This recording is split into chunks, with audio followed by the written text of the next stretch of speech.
Hypothyroidism यानी thyroid ग्रंथि का रोग, जिसे आम बोलचाल की भाषा में थायराइड बढ़ना भी बोल देते हैं। यह एक ऐसी समस्या है जिसके सामने आते ही व्यक्ति यह सोच लेता है कि अब तो जिंदगी भर के लिए एक गोली रोज की शुरू हो गई, और जब तक वह गोली खाता रहता है तब तक तो ठीक बना रहता है, लेकिन जैसे ही वह गोली को छोड़ देता है 2 से 3 महीने के अंदर अंदर उसे हाइपोथायरॉयडिज्म के सिम्टम्स आने शुरू हो जाते हैं। तो आज के इस वीडियो में हम हाइपोथायरॉयडिज्म के बारे में चर्चा करेंगे। हम जानेंगे कि हाइपोथायरॉयडिज्म होता क्या है, इसके होने पर क्या क्या सिम्टम आते हैं, कैसे कैसे लक्षण आते हैं, हाइपोथायरॉयडिज्म के क्या क्या कारण हैं और किस तरह से हाइपोथायरॉयडिज्म को कंट्रोल किया जा सकता है, और क्या वास्तव में हाइपोथायरॉयडिज्म ठीक हो सकता है। तो हाइपोथायरॉयडिज्म के बारे में पूरी जानकारी के लिए वीडियो अंत तक देखिए। चलिए शुरू करते हैं। नमस्कार, मैं वैद्य प्रतीक अग्रवाल आयुष्मान आयुर्वेद फैमिली में आपका स्वागत करता हूं। तो सबसे पहले जानते हैं कि हाइपोथायरॉयडिज्म होता क्या है। हमारे गले में एक ग्रंथि होती है जो कि तितली के आकार की होती है। इसे हम थायराइड ग्लैंड के नाम से जानते हैं। इस ग्लैंड का जो काम होता है, यह 2 तरह के हार्मोन बनाती है। पहला ट्राईआयोडोथायरोनिन और दूसरा थायरोक्सिन, जिसे हम शॉर्ट में T3 और T4 के नाम से जानते हैं। ये दोनों हार्मोन हमारी पूरी बॉडी में एनर्जी कंट्रोलर की तरह कार्य करते हैं, यानी यह देखते हैं कि हमारे किस बॉडी पार्ट में कितनी एनर्जी की जरूरत है, उसको मैनेज करने का काम ये T3 T4 करते हैं। यानी इसे अगर हम मेडिकल लैंग्वेज में कहें तो हमारी पूरी बॉडी का मेटाबॉलिज्म मेंटेन करने का काम इन दोनों हार्मोन पर होता है। तो यदि ये दोनों हार्मोन अगर कम रहेंगे तो हमारे शरीर में एनर्जी की कमी रहेगी और मेटाबॉलिज्म स्लो हो जाएगा। इसके अलावा एक हार्मोन और होता है जिसे हम थायराइड स्टिमुलेटिंग हार्मोन कहते हैं, शॉर्ट में TSH से कह देते हैं। यह हार्मोन हमारे ब्रेन में एक ग्लैंड होती है, पिट्यूटरी ग्लैंड, जो हमारे ब्रेन में स्थित होती है। यह वहां से सिक्रीट होता है और वहां से निकलकर यह जाता है थायराइड ग्लैंड पे, और वहां जाकर ये मैसेज देता है कि थायराइड ग्लैंड से कहता है कि आप T3 बनाओ और T4 बनाओ। यानी जब हमारा ब्रेन ये मैसेज भेजता है थायराइड ग्लैंड को कि T3 T4 का प्रोडक्शन करना है, तब थायराइड ग्लैंड जाके T3 T4 हार्मोन बनाती है और हमारी पूरी बॉडी का मेटाबॉलिज्म मेंटेन रहता है। ये तो नॉर्मल कंडीशन हो गई, लेकिन हाइपोथायरॉयडिज्म के केस में क्या होता है। हाइपोथायरॉयडिज्म के केस में हमारी थायराइड ग्लैंड धीरे धीरे थकने लगती है और T3 T4 का प्रोडक्शन कम करने लगती है, यानी हमारे ब्लड में T3 T4 हार्मोन कम होने लगते हैं। और जब T3 T4 हार्मोन कम होते हैं तो हमारा ब्रेन थायराइड ग्लैंड पर ज्यादा मैसेज भेजना शुरू करता है, यानी TSH का लेवल बढ़ जाता है। और जब TSH का लेवल बढ़ता है तो थायराइड ग्लैंड पर जब बहुत ज्यादा मैसेज पहुंचते हैं तो वह T3 T4 का प्रोडक्शन फिर से बढ़ा देती है, लेकिन ऐसा बहुत ज्यादा दिनों तक नहीं चलता है। तो आप आसान भाषा में इसे समझ लो कि हाइपोथायरॉयडिज्म के पेशेंट का जो TSH लेवल है वह अपर साइड रहता है और जो T3 T4 का लेवल है वह लोअर साइड रहता है। अब हम जानते हैं कि हाइपोथायरॉयडिज्म जिस व्यक्ति को हो गया है उसको क्या क्या सिम्टम आएंगे, उसे कैसा फील होगा। तो सबसे ज्यादा तो उसके शरीर में एनर्जी की कमी रहेगी, हर समय एक सुस्ती बनी रहेगी, चिड़चिड़ापन आ जाएगा, नींद बहुत ज्यादा आएगी और साथ ही मानसिक थकान बनी रहेगी, यानी मेंटल फटीग की स्थिति इसमें रहती है। ऐसा व्यक्ति किसी भी काम में कॉन्सेंट्रेट नहीं कर पाता है, उसकी कॉन्सेंट्रेशन पावर कम होने लगती है, छोटी छोटी बातों को वह भूलने लग जाता है और कभी कभार तो ऐसा होता है कि वह डिप्रेशन में भी जाने लगता है। इसके अलावा हाइपोथायरॉयडिज्म होने से उसके शरीर का वेट काफी ज्यादा बढ़ने लगता है और विशेष रूप से चेहरे पर और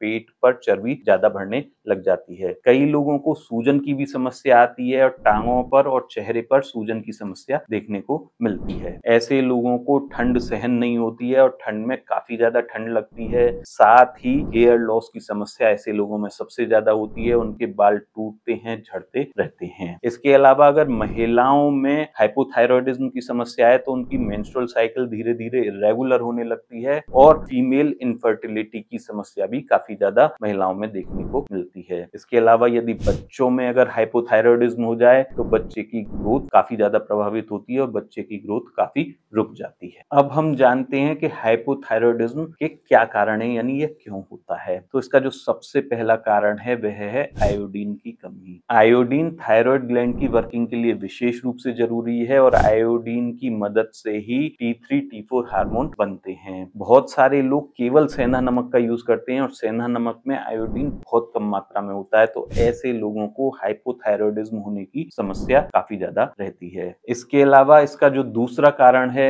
वह है थायराइड ग्लैंड पर इन्फ्लेमेशन होना, उस पर सूजन आ जाना। कई बार ऑटो इम्यून डिजीज होने की वजह से भी अपना इम्यून सिस्टम ही थायराइड ग्लैंड पर हमला करने लगता है, जिससे उसमें स्वेलिंग आती है और वह ग्लैंड धीरे धीरे डैमेज होने लग जाती है। ऐसी स्थिति में भी हाइपोथायरॉयडिज्म की स्थिति बनने लग जाती है। इसके अलावा खराब लाइफस्टाइल के कारण, बहुत ज्यादा स्ट्रेस के कारण, नींद की कमी के कारण भी हाइपोथायरॉयडिज्म होता है। इसके अलावा कई लोगों को ऐसा होता है कि किसी कारण से सर्जरी करके अगर थायराइड ग्लैंड निकाल दी जाए तो उन्हें हाइपोथायरॉयडिज्म रहता है। इसके अलावा कुछ एलोपैथिक दवाइयां भी थायराइड ग्लैंड की वर्किंग को प्रभावित करती हैं, जिससे हाइपोथायरॉयडिज्म होता है। और कभी कभी ऐसी स्थिति भी देखने को मिलती है कि जो हमारा TSH हार्मोन है वह नॉर्मल से कम होने लगता है, जिसके कारण TSH कम मैसेज देता है तो थायराइड ग्लैंड की वर्किंग भी प्रभावित होती है, जिससे हाइपोथायरॉयडिज्म होता है। तो ये सभी कारण हाइपोथायरॉयडिज्म के हो सकते हैं। अब हम बात करते हैं कि हाइपोथायरॉयडिज्म को हम किस तरह से रिकवर कर सकते हैं। तो इसका जो सबसे पहला तरीका है वह है आयोडाइज्ड साल्ट का यूज, यानी आयोडीन युक्त नमक लेना। देखो, बहुत सारे लोग सेंधा नमक का यूज काफी ज्यादा करते हैं। आयुर्वेद में सेंधा नमक को सर्वश्रेष्ठ नमक बताया गया है, लेकिन उसमें आयोडीन बहुत कम मात्रा में होता है। तो हमेशा ही जो भी लोग हाइपोथायरॉयडिज्म के पेशेंट हैं उन्हें आयोडाइज्ड सॉल्ट का यूज करना चाहिए। आयोडीन से ही जो थायराइड ग्लैंड है वह T3 T4 बना पाती है, तो यदि आयोडीन उसको प्रॉपर नहीं मिलेगी तो T3 T4 का लेवल भी धीरे धीरे कम होने लग जाएगा। इसके अलावा जो इसका दूसरा उपाय है वह है pumpkin seed. Pumpkin seed thyroid gland की वर्किंग को सपोर्ट करने के लिए विशेष रूप से उपयोगी होते हैं। इसमें जिंक होता है, इसमें सेलेनियम होता है, जो कि आपकी इम्यूनिटी को स्ट्रॉन्ग करने में आपकी मदद करते हैं, आपकी पूरी बॉडी का मेटाबॉलिज्म बढ़ाने में आपकी मदद करते हैं। इसके अलावा इसमें ओमेगा 3 फैटी एसिड काफी अच्छी मात्रा में होता है, जो कि थायराइड ग्लैंड में जो स्वेलिंग आ जाती है, जो थायराइडाइटिस की समस्या होती है, उससे लड़ने में यह विशेष रूप से आपकी मदद करता है। तो डेली 1 चम्मच पंपकिन सीड का प्रयोग हाइपोथायरॉयडिज्म के पेशेंट के लिए विशेष रूप से उपयोगी होता है। इसके अलावा जो तीसरा उपाय है वह एक चटनी के रूप में है। इसमें 3 आपको चीजें चाहिए: करी पत्ता, पुदीना और धनिया। इन तीनों के पत्ते आप बराबर मात्रा में ले लीजिए। इसमें थोड़ा स्वाद के लिए आयोडीन युक्त नमक डाल लीजिए और अगर आप चाहें तो 1-2 हरी मिर्च भी डाल लीजिए। इसे अच्छी तरह से पीसकर डेली लंच और डिनर के साथ 1 चम्मच की मात्रा में यूज कीजिए। यह चटनी विशेष रूप से आपकी थायराइड ग्लैंड की वर्किंग को सपोर्ट करेगी। इसमें काफी सारे मिनरल्स, एंटीऑक्सीडेंट, आयरन भरपूर मात्रा में है और आपकी मेटाबॉलिज्म को बढ़ाने के लिए, इम्यूनिटी बढ़ाने के लिए भी यह चटनी विशेष रूप से फायदेमंद रहेगी। तो डेली